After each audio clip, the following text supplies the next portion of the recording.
আপনার জীবন থেকে হয়তোবা খুব সুন্দর একটা গল্প আছে। কিন্তু আপনি ওই গল্পটা বলার জন্য পারফেক্ট টাইমিং খুঁজছেন। কবে ওই পারফেক্ট ইউনিভার্সিটিতে ভর্তি হবেন কিংবা পারফেক্ট জবটা পাবেন কিংবা একটা মাইলস্টোন রিচ করবেন ফাইন্যান্সিয়াল, যেটাই আপনার সাকসেসের ডেফিনিশন হোক না কেন। আপনি চিন্তা করছেন যে যখন ওই পর্যায়ে পৌঁছাবেন তারপর আপনি শেয়ার করবেন। এর আগে আপনি নিজেকে বলছেন না আমি এখনো প্রিপেয়ার্ড নাই এই গল্পটা বলার জন্য। হতেই পারে। কিন্তু একটা জিনিস আপনাকে জানাই রাখি আগে থেকে। ওই দিনটা যতদিনে আসবে ততদিনে আপনার গল্পের অনেকগুলো ডালপালা কিন্তু ঝরে পড়বে। অনেকগুলো জিনিস হয়তো আপনি নিজেও ভুলে যাবেন। এবং এই কারণে আপনি যখন ওই জার্নির মধ্যে আছেন, জার্নির কিছু, কিছু গল্প ফাইনাল ক্লাইম্যাক্স দেওয়ার দরকার নেই। কিছু, কিছু গল্প আপনি এক্সপ্রেস করা শিখেন। কিছু জিনিস লিখে রাখেন কিংবা মানুষকে বলেন যতটুকু সম্ভব। কেন বলছি আমি বুঝাই বলি। আমার অনেকগুলো আইডিয়া ছিল যে আচ্ছা ঠিক আছে আমি এই গল্পটা বলবো, ওই গল্পটা বলবো। কিন্তু আমি ভাবছিলাম আচ্ছা গ্র্যাজুয়েশনটা শেষ করি তারপর বলবো। আচ্ছা না পোস্ট গ্র্যাজুয়েশন শেষ করি তারপর বলবো। আচ্ছা না ওই সার্টিফিকেট পাই তারপর বলবো। এই বলবো, বলবো বলার জন্য প্রস্তুত হই নাই। এইভাবে করতে, করতে না অনেকগুলো জিনিসই বলা হয়ে উঠে নাই। এবং আরও ইম্পর্ট্যান্ট একটা বিষয়, আপনি যখন এই জার্নির মধ্যে দিয়ে যাচ্ছেন, আপনার সাথে যে ঘটনাগুলো ঘটছে না, ওগুলো ইমোশনালি চার্জড। তাই তখন যদি আপনি গল্পটা বলেন না, ওটার মধ্যে অনেকটা প্রাণ থাকে।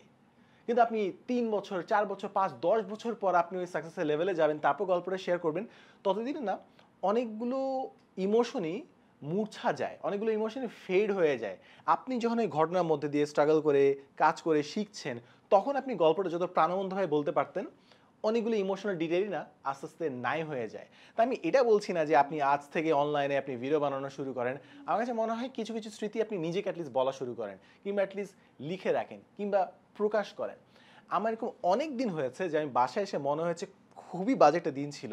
কিন্তু আমি যখন পুরো দিনের কথা লিখে রাখার জন্য প্রস্তুতি নিচ্ছি, কারণ আমি লিখে রাখি আমার ঘটনাগুলো, তখন দেখলাম যে আরে প্রতি জায়গায় যেয়ে কিছু, কিছু একটা ভালো জিনিস হয়েছিল। যেটা যদি আমি স্মরণ করে না লিখার প্র্যাকটিস করতাম, হয়তো আমি ভুলে যেতাম। এমন অনেকগুলো দিন আছে যেই দিনগুলোতে অসাধারণ কিছু ঘটনা ঘটেছিল, কিন্তু আমি ভুলে গেছি। পরে যখন আমি আমার ডায়েরি আবার পড়ছি ওই দিন কি হয়েছিল, তখন দেখলাম আরে ওই দিনটা তো খুব জোশ ছিল। কিন্তু ওই ঘটনাটা আমি ভুলেই গিয়েছি। আমি কিন্তু মানুষের শেয়ার করাও বলছি না। আপনি জাস্ট আপনার নিজের স্মৃতিগুলোই যদি নিজে লিপিবদ্ধ না করে রাখেন, আপনার বর্তমান অবস্থার পিছনে যে অনেকগুলো ঘটনা ঘটেছিল, যেগুলো আপনার বিল্ডিং ব্লকস লাইফের এবং ক্যারেক্টারের, ওগুলো হারায় যায়। আর অ্যাটলিস্ট আমার কাছে মনে হচ্ছে আমার জন্য হারায় যায়। তা আমি খুব ভালো মতোই লিখে রাখার চেষ্টা করি কিংবা অনেকগুলো জিনিস আমি বলে ফেলি ওয়াইল ইটস হ্যাপেনিং।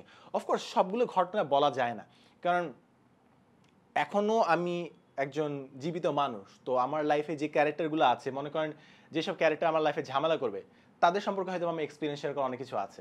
কিন্তু এটা বললে এবং তারা দেখলে আমার ঝামেলা হবে। তো এই কিছু কাহিনী অফকোর্স আমাকে চুপ করে যেতে হবে। কিছু কাহিনী অবশ্যই পরে বলার মতো। কিন্তু যেগুলো আসলে বলে ফেলা যায়, বলে ফেলাটাই আসলে ভালো আমার কাছে মনে হয়। এটাই আর কি জানানোর জন্য। কারণ আমার অনেক সময় মনে হয়েছে যে আপনি হয়তো কোনো একটা খাবার নিয়ে খুব এক্সাইটেড, খুব মজা পাবেন, কিন্তু অনেক দিন ফ্রিজে ছিল। তাই বাই দ্য টাইম আপনি খাবারটা খেতে বসলেন, খাবারটা অনেকটা স্বাদটা নাই হয়ে গেছে। তো আমারও এরকম মনে হয়েছিল যে অনেক ঘটনা অনেক সুন্দর ছিল, অনেক প্রোফাউন্ড ছিল, কিন্তু যতদিনে না আমি সময় করে সেই কাহিনীটা শেয়ার করতে গিয়েছি, ততদিনে ওই স্টোরিটার নিউট্রিশন বলেন কিংবা ইমোশনটা বলেন সেটা ফেড হয়ে গিয়েছিল আর কি। So I don't want make the same mistake again আর কি। যখন যে ঘটনা আসবে তখন যে জিনিসটা আমি শেয়ার করতে চাই আর কি। So that's about it. Thank you so much for watching. আমার জন্য পারলে দোয়া করবেন যেন আমি বিভিন্ন চিন্তার মধ্যে আটকায় না যাই। চিন্তার চেয়ে যেন কাজে আমি বেশি ফোকাস করতে পারি আর কি। প্রোক্রাস্টিনেট ওভারঅল যেন না করি আর কি। দ্যাটস অ্যাবাউট ইট। আসসালামু আলাইকুম।